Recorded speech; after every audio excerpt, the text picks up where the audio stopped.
Good morning, and welcome to Rude the Reformer. Only this morning, it'll be coffee with Art. I was thinking about this yesterday that although some of you know me quite well, some of you in this format have no idea who Art Rude is, so let me tell you just a little bit. Probably I'd have to classify myself as a retired teacher because I spent most of my life teaching. And during that time, I was also primarily raising my family on the family farm. So I taught and farmed, as my father did. And I grew up in a household where I was an only child. And my grandmother and my father both had tremendous reputation as teachers. And so for much of my young life, I remember people stopping by the house and saying how much of a wonderful effect my father or my grandmother or both of them had on these people who had been their students. And so going into education was a special thing for me, although I didn't know that at the time I was in high school. But I used to love to teach. And some of the people who are seeing this I know are former students, and so they had to put up with me on a daily basis. But I think most of them at least know that I tried every day to help them understand some things that I really believed would help them make better decisions and be able to think on their own, to interpret situations for themselves. But I didn't only do that. Unfortunately, raising a family and I've also been involved in music. That's another whole thing. Been writing and recording for a long time. But that's all local in North Dakota. So people who check out these videos that go further away, you wouldn't know that about me. So primarily, I'm a retired teacher. And so that's really what I'm still trying to do, is teach people.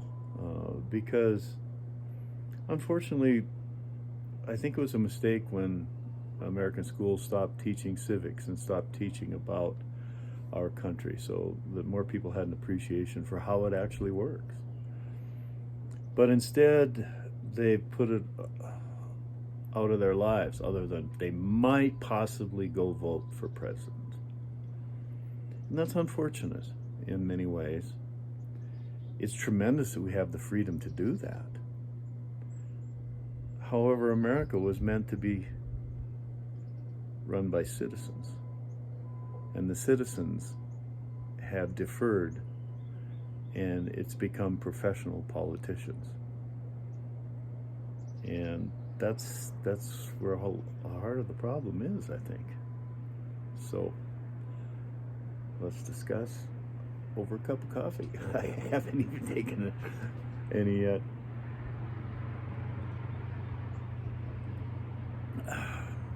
Oh well, coffee's not the best, but I'm in one of the best locations. Yesterday I had a chance to go on my favorite hike any place, and I like to hike. We used to call Harney Peak. Now it's called Black Elk Peak, and that was a good thing. And it's too bad that that's gotten to be so politicized as well now. But there are certain things in history that shouldn't be glorified, but they also shouldn't be forgotten. But that's not why I'm here. I've always had a fascination with politics from a young child. And I remember I was just in second grade, actually, when John Kennedy was president, and he had the nation's greatest Nobel winners, all of these scientists that won all these different prizes and literary greats, and he gathered them all, and I think it was the West Wing of the White House. Excuse me. Anyway, he had this huge banquet in front of all of the most talented people in the United States. He stood up and said, "Never has so much talent been gathered together in the White House since Thomas Jefferson dined alone." I never forgot that. Since Thomas Jefferson dined alone. And so I've been a Jefferson fan, and being an only kid living in the country, I enjoy the country, I enjoy the outdoors, but I also enjoyed kid things, and one of my favorite things was comic books. I used to save my money for comic books. And when I think back on it, you know, the comic book heroes were to me a lot like the heroes of the American Revolution and the Constitutional Convention. They were like superheroes to me. And a lot of it came from that statement Kennedy made about Jefferson. And so I always loved politics, but I didn't really get into the partisan thing at all. I just discussed the issues. I've always been issue oriented. And so anyway, I went to college, and I was in student government there. I was a student body association president, and thinking about politics. And the Lutheran pastor that I'd worked with after my Bible camp days, I'd worked with his youth program, and he really liked the job that I did. And so he called me up and asked me if I'd be interested in coming to Bismarck and working in politics. So I jumped at the chance. Because I thought it'd be interesting. So I had a unique opportunity. I worked for the North Dakota Democratic Party at a state level job, and I had never been to a Democratic Party meeting before, or a Republican meeting for that matter. I was always issue oriented.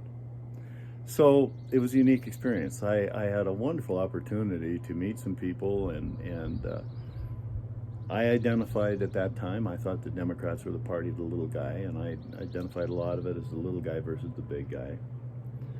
And I had a unique opportunity to haul Governor Link around to events, because if there was a party event, the Democrats were very conscious about not using any state resources for any political things. So because I was working for the party, I got to provide transportation. And I really liked Art Link. He was just a tremendous guy. And then I also got to know Byron Dorgan, who I also liked very much. And my best friend at the time was the guy that worked in his office, Kent Conrad, and I really liked Kent. And of course, those two guys went on to be U.S. senators, and we had a little disagreement. Because we used to talk about what was wrong with the system, and we talked about how the political process is funded, and I don't see that it's at all moral. It's an immoral system. I went out thinking I was going to try to raise money for the party. That was part of my responsibilities, and I thought it would be fundraisers at $10 a pop. No, they didn't want me messing around with that. I was supposed to go for nothing less than $500. And what I found out was those contributions don't come out for a 25-year-old kid, even if he says the right stuff. But you set up a meeting with the governor or Byron, then the checks come out. That's what propels the system, and I didn't realize it from the outside. It's essentially legalized graft, legalized corruption. That's what, people, they're so caught up in the two sides, they never think about what funds the process. That is legalized corruption as far as I'm concerned. They pay this huge sum of money, and what do they get in return? They get their money back. None of my friends have ever paid $20,000 for a plate of food. But the people who do get their money back in government contracts, in favorable legislation, in tax breaks.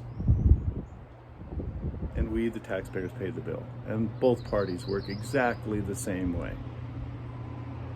It's legalized corruption. And so, yeah, I left the party, and I tried to work within parties for reform. Now it's a total dead end. I'm one of the few people who ran for both a Democrat and a Republican, so I've been to both sides.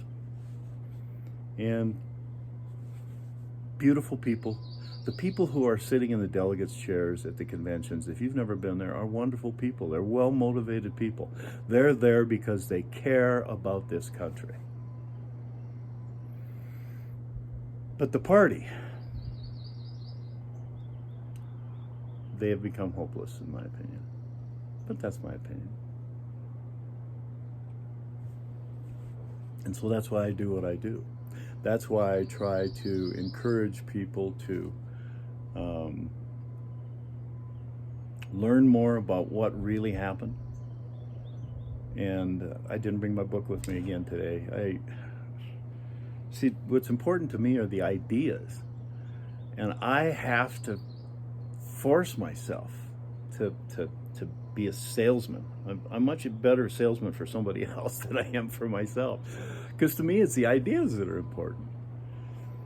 And that doesn't pay the bills for a retired teacher. I can't accomplish anything. I can't do anything to get to a larger market, to expand the discussion of returning towards the Constitution, because the Constitution does not allow for political parties.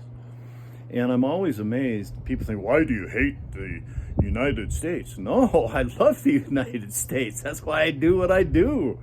It's the political parties that are wrecking everything, and they have no authority. And this is the thing. I've had a few people, oh, you hate the United States. No, I love the United States. Read the Constitution and the Bill of Rights, because that's what got the Constitution passed. Without that Bill of Rights. So the Constitution, Bill of Rights, that's the foundation for who we are as Americans. Read it for yourself. So many Americans never have. They've just heard what other people said about the Constitution. And as a result, they see the Democrats and the Republicans as being the American form of government, because it has been a two-party system, no doubt. But why? Did the founders want them? No. The founders wanted no political parties.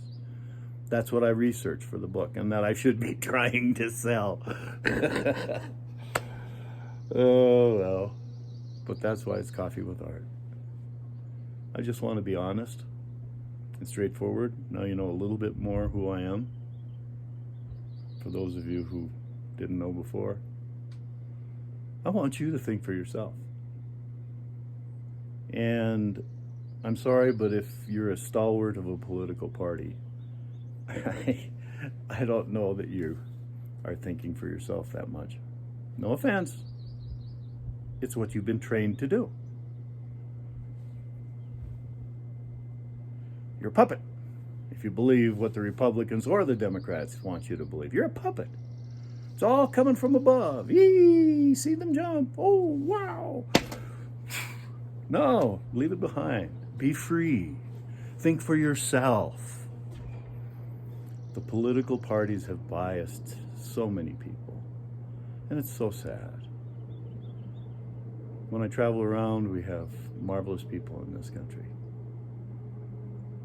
Why do we use a political system that focuses in on our differences when we have so many things in common? We are Americans. Let's learn to work together. Let's learn to be neighbors once again. That's the point of Rude the Reformer. I don't want to swing your vote to the right or to the left. I prefer a middle. And right now, you can't be in the middle. It's trench warfare. You go to middle ground, you get shot to hell. Well, hopefully I'm not in the main firing range yet, but I'm going to say what I believe to be true. I'm going to share it with you. in the hopes that I can get you to think of alternatives. Because this two-party system has become trench warfare. Let's learn to be neighbors once again.